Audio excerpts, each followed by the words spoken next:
double bass pedal going as much as I would like, but when you do hear it, it's like, holy shit, that's tight. It was like, holy crap, that's fast. Like, between my really fast guitar playing and like the song, the second last song, or now it's the last song on we cut out the Dayglow Abortion song, I guess, or Dave did anyway, on this, and you could, there's just this one part in the song, well, it comes up twice in the song, that it's just, it's so fast, and it's like, if it was slightly better audio, you'd be like, holy crap, that's like speed metal.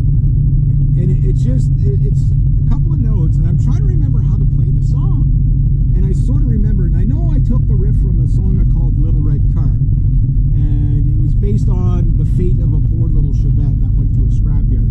Don't ask me how it got there, don't ask me who drove it there, and don't ask me how we drove it there, and what it was like, but it was funny. Anyway, and I'll admit nothing else. How am I not dead? How am I not in jail? I don't know. Fond memories. I'll cut this guy off. I did keep extra up here, so I'll cut him off. Lot of tonnage only matters when you're not dealing with the silver pellet. But anyway, that it's like and but it's so fast, and it's done in like Scott's doing 16th notes on the double bass. I'm doubling that, so I'm doing 30 seconds, like that, kind of like, it's the best way to describe it, kind of like Randy Rhoads would do it, right? Have you ever heard Children of the Grave? The way he kind of like that. It's in that kind of a tempo, right? It's a really fast staccato, or staccato tremolo picking. So it's like a combination of the both, and so it accents, and it just sounds so bloody fast but smooth. And then you could hear Dave, you know, like just really blistering there. And he was a fingers guy. He wasn't a pick guy. You know, like he was the best bass player I ever worked with, and his song arrangement abilities were really good. Like Scott wrote most of the lyrics, I know that. Stacy wrote a bunch. Dave, I don't think, wrote any. I didn't write any. I wrote a lot of guitar riffs, and every guitar riff I wrote, I know, just because I have that signature kind of anything that sounds like an augmented or a diminished sound to it. That's me.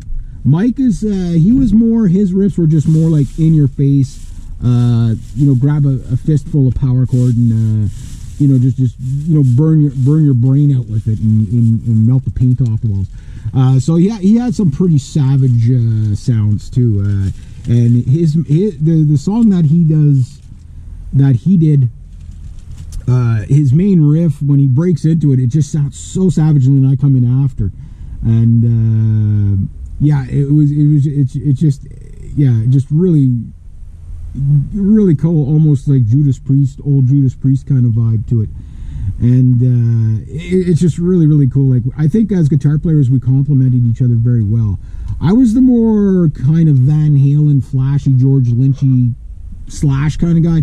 He was, you know, pure Dimebag Darrell. Like, that was his guy, you know what I mean? And like Metallica, Slayer, he was into more that kind of stuff, where I was more like into like Megadeth and Anthrax and you know, Van Halen and stuff like that. So it was a good combination of guitar players for sure, and our sounds definitely, like, you can't pick it up on the camera, but I can pick up the Kongzilla sound that I had even back then, like how punchy it was and stuff like that. And I'm just like, there's the second song is called Everything Is You. That was her song.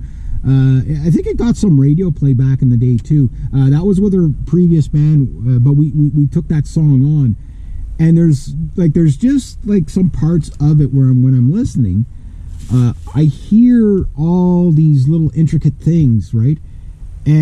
But I could hear how the guitars are really like I know those were big guitar sounds on the other side of the camera, and then I'm like, holy shit, we were a lot better than I remembered. You know what I mean? Even though that was the first gig, it was rough, because it got, like, every gig got better from after that, right? And the band we opened up for was called Stone Angel, like I was saying in some previous videos. It was from the guitar player from Reckless Angel, the band I was in before, or just before, and we opened up for them. There was no hard feelings between Rob and Steph and I, the singer and the guitar player from the other band, when we broke up. I can't remember why. It was, and Scott and I went off and we formed another band. Scott and I were in like a whole bunch of bands together. Whatever, because we worked together so long, right? And I don't know if it was Steph just didn't want to do it anymore. I don't remember why we that band broke up. It doesn't really matter. But Rob and I know we stayed friends, and even though we didn't see each other that often, but we were always friends anyway. And I think he had contacted Scott and said, "Hey, can you guys open up for us?" And we opened up for them, and I remember because they were going to just do covers the whole night, and we did almost all originals, right? But we were really, really heavy, like, for the time. You know, I can only imagine what that gig would have been like with my 7-string or 8-stringer and my Flying V, right? It would have been even more savage, right? And which would have been cool. But I remember Scott saying to me, he goes, "Yeah," he goes, like, those the Stone Angel guys, they were like, "Oh my God, that's the act we got to follow." Like, are you kidding me? Because they had a good singer. I remember them. I don't remember their names or anything, but I remember them slightly, and I know they were good. I'm not saying we were miles better, but I know we sounded. We had much better sounding equipment because we had these big, half stacks on there, and with the new PA, like you have to understand, just the fact that we were audible on a camcorder tells you how good of a sound we actually had. Like 1995 camcorder sound, and that's what we were getting out of it. So on the other side of the camera, it was just glorious sound. Like, I remember the sounds in my head, you know what I mean? Like the fullness of it and the punchiness of it. Like, my pant legs, although you can't see it on the video, but my pant legs, if I stood back too close to the amp, I could feel my pant legs moving. you know what I mean? That's the kind of volumes we were at, you know what I mean? Like, it was loud. We were very loud. I'm amazed that camcorder was actually able to pick that up and not just be blown out mics, you know what I mean? And the fact that, just the fact that to give you an idea of how powerful of a drummer Scott was, like, there's only a few parts in the whole night, in that whole show, where his drum kind of overpowers everybody. Where if you watch most bands like that on stage, that's all you hear is the drum kit and the cymbals, right? But that's how loud we were playing to keep the drums tamed down. And he wasn't a tame drummer, but he would break skins all the time, sticks all the time. But if you listen to his drumming, like his fills, they were tight. He was a really good drummer. I always remember him he had a really great sounding kit, because he knew how to, like, him and I would spend hours tuning this thing, you know what I mean? But he was really good, and he only been playing a couple of years, but he took a lot of lessons and stuff like that too. And he was always working on new patterns, like Reg, check this out. Reg, check this out. Stuff like that. It was interesting. Our writing process was interesting, but the songs, I asked Dave if he remembered the names of all the songs. It's coming back to me, because we don't announce every song. Delusions of Grandeur, that one I remembered. And Everything Is You, I remember that one. And then the green one, well, Stacy says green, I'm pretty sure that was our song. That might have been somebody else's song, but I'm pretty sure that was our song. And then I think one's called Ticket to Freedom, going by the chorus, but they might have been called something else. And the first one I think was called Nosferatu, but